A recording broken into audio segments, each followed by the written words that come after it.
पिछली वीडियो में हम लोग 387 क्वेश्चन कर चुके थे। अब 388 क्वेश्चन है। मॉडर्न इंडिया बिहार स्पेशल और घटनाचक्र की किताब से हम चल रहे हैं। लगभग 500 प्लस क्वेश्चन हैं। हम 388 नंबर पे आ गए हैं, तो मतलब समझो 400 तो आज कंप्लीट होने ही होने हैं और बचेगा 100, तो उसको भी कर लिया जाएगा कल तक। तो अगला क्वेश्चन है कि आप 5 मार्च 1931 को निम्नलिखित किनके में से कौन समझौता हुआ? तो गांधी इरविन समझौता, ऑप्शन सी। अगस्त 1932 के रैमजे मैकडॉनल्ड के सांप्रदायिक पंचायत के द्वारा पहली बार पृथक निर्वाचक समूह बनाया गया किन के लिए? तो यहाँ अछूतों के लिए लिखा हुआ है। ये सवाल 97-98 में पूछा हुआ था। ब्रिटिश प्रधानमंत्री रैमजे मैकडॉनल्ड ने 16 अगस्त 1932 को सांप्रदायिक निर्णय प्रस्तुत किया, जिसके अंतर्गत प्रत्येक अल्पसंख्यक समुदाय के लिए विधानमंडलों में कुछ सीटें सुनिश्चित कर दी गईं, जिनके सदस्यों का चुनाव पृथक निर्वाचक मंडलों द्वारा किया जाना था। मुसलमान और सिख, ईसाइयों, आंग्ल भारतीयों, महिलाओं को तो पहले से ही अल्पसंख्यक माना जाता था। अब इस नए कानून के अंतर्गत दलित वर्ग को अल्पसंख्यक मानकर हिंदुओं से अलग कर दिया गया। अगला क्वेश्चन है कि सांप्रदायिक अवार्ड एवं पूना पैक्ट क्रमशः दलित वर्ग के लिए कितने सीटें आरक्षित या दी गई? तो सांप्रदायिक अवार्ड पहले देगा इस ऑप्शन, फिर पूना पैक्ट में, तो ऑप्शन बी है। सांप्रदायिक अवार्ड में 71 था, पूना पैक्ट में 148 मिलता है। तो सांप्रदायिक अवार्ड में प्रांतीय विधानमंडलों में दलितों के लिए सुरक्षित सीटों की संख्या 71 थी, जिसे पूना पैक्ट में बढ़ाकर 148 कर दिया गया। केंद्रीय विधानमंडल में सुरक्षित सीटों की संख्या में 18% की वृद्धि कर दी गई। अगला क्वेश्चन है कि पूना समझौते का उद्देश्य क्या था? तो ऑप्शन है दलित वर्ग को प्रतिनिधित्व देना। इसका एक्सप्लेनेशन है कि 24 सितंबर 1932 को पूना में गांधी जी तथा B.R. अम्बेडकर के बीच एक समझौता हुआ। उसके अनुसार विभिन्न प्रांतीय विधानमंडलों में दलित वर्गों के लिए 148 सीटें आरक्षित की गई, जबकि सांप्रदायिक अधिनिर्णय में केवल 71 सीटों की व्यवस्था की गई थी तथा केंद्रीय विधानमंडल में 18% सीट दलित वर्गों के लिए आरक्षित की गई थी। अगला क्वेश्चन 392 बहिष्कृत भारत जनरल किसने शुरू किया था? तो बाबा साहब अम्बेडकर जी ने। और बहिष्कृत भारत जनरल को बाबा भीमराव अम्बेडकर जी ने शुरू किया था। उन्होंने जुलाई 1924 में मुंबई में बहिष्कृत हितकारी सभा नामक संस्था भी बनाई। क्वेश्चन ये पूछा हुआ है 2022 का ही है। अपने किस कार्यकारी कमेटी में कांग्रेस ने भू स्वामित्व को समाप्त करने की नीति अपनाई? तो कार्यकारी कमेटी 1937 में। एक्सप्लेनेशन है कि भारतीय राष्ट्रीय कांग्रेस की कार्यकारिणी कमेटी ने 1937 में भू स्वामित्व को समाप्त करने की नीति अपनाई। संयुक्त प्रांत और बिहार में काश्तकारी बिल पारित किए गए। सभी कांग्रेस शासित प्रांतों में कृषकों को साहूकारों के चंगुल से बचाने तथा सिंचाई सुविधाओं को बेहतर बनाने के प्रयास किए गए। अगला क्वेश्चन, किसके द्वारा कलकत्ता में एशियाटिक सोसाइटी की स्थापना की गई थी? तो सर विलियम जोन्स। ये क्वेश्चन है 2019 पूछा हुआ है। 1784 में सर विलियम जोन्स द्वारा की गई थी एशियाटिक सोसाइटी की स्थापना 1784। इसी दौरान पिट्स इंडिया एक्ट भी आता है। तो इस एक्ट के तहत अनेक भारतीय ग्रंथों का अंग्रेजी में अनुवाद हुआ इस संस्था के द्वारा। ब्रिटिश शासन के दौरान निम्नलिखित घटनाओं का कालक्रम व्यवस्थित करके यह दे दिया गया कि दांडी मार्च 1930 में, साइमन आयोग 1927 में, पूना समझौता 1932 में, गांधी इरविन समझौता 1931 में। तो जो सही ऑप्शन है। फिर भारतीय स्वतंत्रता संग्राम के दौरान प्रार्थना समाज की स्थापना किसने की थी? तो आत्माराम पांडुरंग जी ने।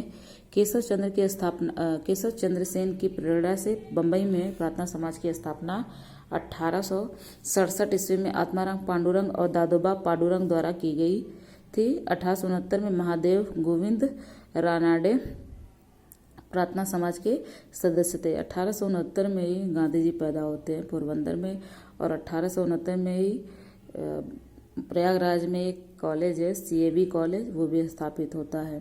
ठीक। निम्नलिखित में से कौन नील विद्रोह के नेता थे? तो दिगंबर विश्वास और विश्वचरण विश्वास नील विद्रोह के नेता। नील विद्रोह कब हो रहा है? वही 1857 की क्रांति के जस्ट बाद। तो 1859-60 में बंगाल के नादिया जिले के गोविंदपुर गांव में प्रारंभ हुए नील विद्रोह के नेता दिगंबर विश्वास और विश्वचरण विश्वास थे। दीनबंधु मित्र के नाटक नील दर्पण में नील की खेती करने वाले किसानों का शोषण चित्रित है। अगला क्वेश्चन, भारत के वायसराय के रूप में किसके कार्यकाल में महान शहीद भगत सिंह, सुखदेव और राजगुरु जी को फांसी दी गई? तो लॉर्ड इरविन के काल में। महान शहीद क्रांतिकारी भगत सिंह, सुखदेव और राजगुरु को लॉर्ड इरविन कार्यकाल 3 अप्रैल 1926 से 18 अप्रैल के कार्यकाल में 23 मार्च 1931 को फांसी दी गई। किस डोगरा जनरल ने 1834-1841 के बीच लद्दाख और बाल्टिस्तान और तिब्बत के कुछ हिस्सों में सफल सैन्य अभियान का नेतृत्व किया? तो जोरावर सिंह ने। नए टाइप का क्वेश्चन है ये, तो रिपीटेशन के चांसेस बढ़ जाते हैं। और अगला क्वेश्चन है कि कश्मीर के डोगरा माने उसका एक्सप्लेनेशन, डोगरा शासक गुलाब सिंह के सेनानायक और किश्तवाड़ के गवर्नर जोरावर सिंह ने 1834 और 1841 के बीच लद्दाख और बाल्टिस्तान और तिब्बत के कुछ हिस्सों में सफल सैन्य अभियान का नेतृत्व किया था। वे 1841 में पश्चिमी तिब्बत अभियान के दौरान युद्ध में मारे गए थे। अगला क्वेश्चन 400 नंबर का, किस अधिनियम में के बारे में जवाहरलाल नेहरू ने कहा था कि हमें एक ऐसी कार दी गई थी जिसमें सब ब्रेक थे किंतु इंजन नहीं था? तो यह था 1935 का अधिनियम। 1935 के अधिनियम के बारे में जवाहरलाल नेहरू ने कहा था कि एक कार जिसमें ब्रेक तो है पर इंजन नहीं। वे 1947 से 1964 तक भारत के प्रधानमंत्री रहे। वे पंचशील के प्रणेता और गुटनिरपेक्षता में विश्वास रखने वाले थे। अगला क्वेश्चन, फरवरी 1938 में बिहार की चुनी हुई सरकार ने किस कारणवश इस्तीफा दिया? तो इसका ऑप्शन है राजनीतिक बंदियों को छोड़ना, मतलब वो लोग छोड़ नहीं रहे थे, इसलिए गुस्से में आके बिहार सरकार ऐसा है कि हम नहीं रहेंगे। तो वर्ष 1935 के भारत सरकार अधिनियम के आधार पर फरवरी 1937 प्रांतीय विधानमंडल में चुनाव हुए। जुलाई 1937 के दौरान 6 प्रांतों में कांग्रेस ने अपने मंत्रिमंडल गठित किए। ये प्रांत थे, ये क्वेश्चन पूछा जाता है किन में नहीं किया, तो किन में किया वो हम देख लें तो पता चल जाए किन में नहीं किया रहेगा। तो मद्रास, बम्बई, मध्य प्रांत, उड़ीसा और बिहार और संयुक्त प्रांत में इन्होंने अपना मंत्रिमंडल गठित किया। तो कौन कौन? मद्रास, बम्बई, मध्य प्रांत माने मध्य प्रदेश, उड़ीसा, बिहार और संयुक्त प्रांत। संयुक्त प्रांत मतलब उत्तर प्रदेश।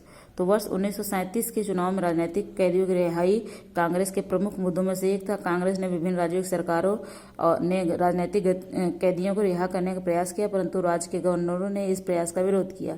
परिणामस्वरूप उत्तर प्रदेश तत्कालीन संयुक्त प्रांत एवं बिहार की चुनी हुई कांग्रेसी सरकारों ने फरवरी 1938 में त्यागपत्र दे दिया था।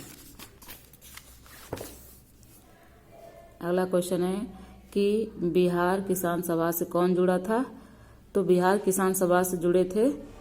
बिहार में किसान आंदोलन की शुरुआत स्वामी सहजानंद सरस्वती के नेतृत्व में हुई। स्वामी सहजानंद सरस्वती ने वर्ष 1929 में बिहार किसान सभा की स्थापना की। इस सभा का विस्तार बिहार के गांव में करने में उन्हें कार्यानंद शर्मा, राहुल सांकृत्यायन जी, पंचानंद शर्मा, यदुनंदन शर्मा आदि वामपंथी नेताओं को सहयोग मिला। तो इन जितने नाम इन सब में कोई नाम नहीं दिया हुआ है, ठीक, ये सहयोग कर रहे हैं यदुनंदन शर्मा नहीं, अच्छा कई लोग दिख रहे हैं, तो इतने सारे लोग हैं तो एक से अधिक हैं, इसलिए यही ऑप्शन है। एक तो यही समझ में नहीं आता है कि कोई नहीं, और ये चीज़ लगा के पूरा फॉर्मेट ही गड़बड़ दे देता है। अगला क्वेश्चन कि कांग्रेस सोशलिस्ट पार्टी की पहली बैठक हुई कहाँ पे? पटना में। 1934 में पटना में कांग्रेस महासमिति की बैठक के समय ही इन सदस्यों की एक अलग बैठक हुई जिसमें अखिल भारतीय समाजवादी दल की स्थापना और औपचारिक मान्यता दी गई। फिर अगला क्वेश्चन है कि अखिल भारतीय किसान कांग्रेस का गठन किया गया था कब? तो 1936 में। कहाँ? लखनऊ में। अप्रैल 1936 में लखनऊ में अखिल भारतीय किसान कांग्रेस की स्थापना, जिसका नाम बदलकर अखिल भारतीय किसान सभा कर दिया गया। बिहार प्रांतीय किसान सभा के संस्थापक स्वामी सहजानंद सरस्वती इसके अध्यक्ष और आंध्र में किसान आंदोलन के अगुवा तथा कृषि क्षेत्र की समस्याओं के विद्वान एन.जी. रंगा इसके महासचिव चुने गए। फैजपुर में कांग्रेस सत्र के साथ अखिल भारतीय किसान कांग्रेस का भी दूसरा सत्र चला, जिसकी अध्यक्षता एन.जी. रंगा ने की थी। 1936 में लखनऊ में अखिल भारतीय किसान सभा का प्रथम अध्यक्ष किसे चुना गया? तो स्वामी सहजानंद जी को। वह कौन सी जगह थी? वह कौन जगह थी जहां अखिल भारतीय किसान सभा का पहला अधिवेशन हुआ? तो लखनऊ। स्वामी सहजानंद सरस्वती ने भूमि और जलमार्ग राष्ट्रीयकरण की मांग अखिल भारतीय संयुक्त किसान सभा का गठन किया। कब? उनकी मृत्यु से ठीक पहले। मतलब कब? कि अखिल भारतीय किसान सभा का गठन स्वामी सहजानंद सरस्वती ने 1936 में किया गया था। वर्ष 1949 में मृत्यु के कुछ समय पहले ही सहजानंद ने ऑल इंडिया यूनाइटेड किसान सभा का गठन किया। इस संगठन की मूलभूत मांग भूमि, जल, ऊर्जा और संपत्ति के सभी स्रोतों का राष्ट्रीयकरण करना था। अगला क्वेश्चन है कि भारतीय ट्रेड यूनियन कांग्रेस के पहले अध्यक्ष कौन थे? तो लाला लाजपत राय जी थे, और कई बार ये क्वेश्चन पूछा हुआ है। तो भारत में trade union Congress Akhil Bharatiya trade union Congress की स्थापना M.N. जोशी द्वारा 31 अक्टूबर 1920 बम्बई में की। इसी स्थापना कारण वर्ष 1919 में अंतर्राष्ट्रीय श्रम संगठन की स्थापना। अच्छा, क्या लिखा है, इसकी स्थापना कार्ड क्या हो रहा, क्यों हो रहा है ये ट्रेड यूनियन कांग्रेस का, क्योंकि वर्ल्ड लेवल पे 1919 में अंतर्राष्ट्रीय श्रम संगठन ILO की स्थापना की जाती है, इसलिए भारतीय श्रमिक संगठन आपस में संगठित होने का फैसला किया। इसके प्रथम अध्यक्ष लाला लाजपत राय जी थे, उपाध्यक्ष जोसेफ बैप्टिस्टा एवं महामंत्री दीवान चमनलाल बजाज थे। इस संगठन का प्रथम विभाजन वर्ष 1929 में नागपुर अधिवेशन में हुआ। विभाजन के फलस्वरूप all India trade union federation की स्थापना हुई। इस समय जवाहरलाल नेहरू इसके अध्यक्ष थे। तो ट्रेड यूनियन आंदोलन के क्रांतिकारी चरण का समय था क्या, 1926 से 1939 के बीच। ट्रेड यूनियन आंदोलन के क्रांतिकारी चरण का समय वर्ष 1926 से 1939 तक माना जाता है। इस दौरान MN राय, मुजफ्फर अहमद, श्रीपाद ए डांगे, शौकत उस्मानी और भारत में ट्रेड यूनियन के आंदोलन के प्रमुख नेता थे आदि। तो कांग्रेस सोशलिस्ट पार्टी की पहली बैठक पटना में हुई किस वर्ष, 1934 में। जयप्रकाश नारायण किस पार्टी से संबंधित थे, तो कांग्रेस समाजवादी पार्टी, और इसकी स्थापना कांग्रेस समाजवादी पार्टी कब, 1934 में। स्थान कहाँ, पटना। संस्थापक कौन है, आचार्य नरेंद्र देव एवं जयप्रकाश नारायण जी। सदस्य कौन कौन है, अशोक मेहता, अच्युत पटवर्धन, मीनू मसानी, डॉक्टर राम मनोहर लोहिया, पुरुषोत्तम विक्रम दास, यूसुफ मेहराले, गंगा शरण सिंह तथा कमला देवी चट्टोपाध्याय। अगला क्वेश्चन, जयप्रकाश नारायण इस पार्टी से जुड़े थे, किसके, तो कांग्रेस सोशलिस्ट पार्टी, और ये पूछा हुआ क्वेश्चन है। अगला क्वेश्चन कि बिहार सोशलिस्ट पार्टी के संस्थापक, तो जयप्रकाश नारायण। सोशलिस्ट पार्टी जुड़े थे 1931 में। बिहार सोशलिस्ट पार्टी का गठन गंगा शरण, रामवृक्ष वेणुपुरी और रामानंद मिश्र आदि ने किया था। तो जयप्रकाश नारायण किस नाम से पहचाने जाते थे, तो लोकनायक। ठीक, लोकनायक ये हैं। लोकमान्य किनको, लोकमान्य कहा जाता है तिलक जी को। ठीक, लोकहितवादी भी हैं कोई, उनका नाम थोड़ा सा भी ध्यान नहीं आ रहा है। जयप्रकाश नारायण को लोकनायक नाम से भी जाना जाता है। वर्ष 1942 में भारत छोड़ो आंदोलन के दौरान उन्होंने राम मनोहर लोहिया तथा औड़ा आसफ अली के साथ मिलकर गुप्त रूप से भारतीय जनता को संगठित किया था। इन्होंने 5 जून 1974 को पटना के गांधी मैदान पर संपूर्ण क्रांति का आह्वान किया। वर्ष 1999 में मरणोपरांत इन्हें भारत रत्न भी दिया गया। लोकनायक से, अब इसका उत्तर जयप्रकाश नारायण। जयप्रकाश दिवस मनाया गया कब, जब ये जेल से बाहर निकलते हैं। कब, 12 अप्रैल 1946 को जेल लाहौर के किले से रिहा होने के बाद जयप्रकाश दिवस मनाया गया, 12 अप्रैल 1946। 1938 में भारतीय राष्ट्रीय कांग्रेस के अध्यक्ष निर्वाचित हुए। ये बहुत बार पूछा हुआ क्वेश्चन है। उत्तर प्रदेश का तो बड़ा फेवरेट क्वेश्चन है ये, क्या, उत्तर प्रदेश PCS का। तो इसके 1938 में भारतीय राष्ट्रीय कांग्रेस के अध्यक्ष कौन निर्वाचित हुए, सुभाष चंद्र बोस जी। 1939 में भी वो निर्वाचित होते हैं, लेकिन गांधी जी का मतभेद होने के कारण वो इस्तीफा दे देते हैं। उसके बाद वो किसको चुना जाता है, वो भी इंटरेस्टिंग है। तो इसका एक्सप्लेनेशन हम पढ़ते हैं कि कांग्रेस के हरिपुरा गुजरात अधिवेशन कब हो रहा है, 1938 में। तो कांग्रेस के हरिपुरा गुजरात अधिवेशन में सुभाष चंद्र बोस निर्विरोध अध्यक्ष चुने गए। कोई विरोध है नहीं, उनके अपोजिट खड़ा ही नहीं हुआ, सबको खुद ही वो अच्छे लगे। ज्ञातव्य है कि सुभाष चंद्र बोस 1939 में त्रिपुरी अधिवेशन में भी सीतारामैया को हराकर अध्यक्ष पद के लिए जीते थे, लेकिन उन्होंने अप्रैल 1939 में अध्यक्ष पद से इस्तीफा दे दिया। तथा इसके बाद कौन बन रहा है, डॉक्टर राजेंद्र प्रसाद को सुभाष जी की नया कांग्रेस अध्यक्ष बनाया गया। माने जो दोनों लोगों में मतभेद हो रहा था, माने जीत तो गए थे, लेकिन गांधी जी का मान रखने के लिए वो इस्तीफा दे देते हैं सुभाष चंद्र बोस जी। अगला क्वेश्चन कि प्रांतीय सरकारों का गठन निम्नलिखित में से किस अधिनियम के तहत किया गया, तो 1935 का अधिनियम। और 2011 में पूछा हुआ सवाल है। इसका एक्सप्लेनेशन है क्या कि 1935 के भारत सरकार अधिनियम के आधार पर फरवरी 1937 में प्रांतीय विधानमंडलों में के चुनाव हुए, जिनमें कांग्रेस ने अपने प्रतिद्वंदी दलों को सफाया करते हुए 5 प्रांतों मद्रास 65% मतों के साथ 215 में से 159 सीटें, बिहार में 75% मत के साथ 152 में से 98 सीटें, मध्य प्रांत एवं बरार में 61% मतों के साथ 112 में से 70 सीटें, संयुक्त प्रांत में 65% मतों के साथ 228 में से 134 सीटें तथा उड़ीसा 60% मतों के साथ 60 में से 36 सीटें में पूर्ण बहुमत प्राप्त किया। कांग्रेस बंबई लगभग पूर्ण बहुमत, असम तथा उत्तर पश्चिम प्रांत में सबसे बड़े दल के रूप में उभरी। केवल बंगाल, पंजाब तथा सिंध में ही कांग्रेस सबसे बड़ा दल बनाने से वंचित रहती है। ये क्वेश्चन भी पूछा हुआ है किसमें नहीं बन रहा है, तो बंगाल, पंजाब और सिंध में। जुलाई 1937 में कांग्रेस ने 6 प्रांतों कौन कौन, मद्रास, संयुक्त प्रांत, मध्य प्रांत, बिहार, बंबई तथा उड़ीसा में अपनी सरकारें गठित की। बम्बई में कांग्रेस को लगभग पूर्ण बहुमत 56% मत के साथ 175 में से 86 सीटें मिली। अयोध्या सिंह की पुस्तक भारत का मुक्ति संग्राम में बम्बई में भी कांग्रेस का पूर्ण बहुमत 175 में से 88 सीटें दिखाई, जो कि अन्य स्रोतों के अनुसार सही नहीं है। इंपीरियल कैडेट कॉर्प्स की स्थापना किसने की? तो कर्जन ने किया।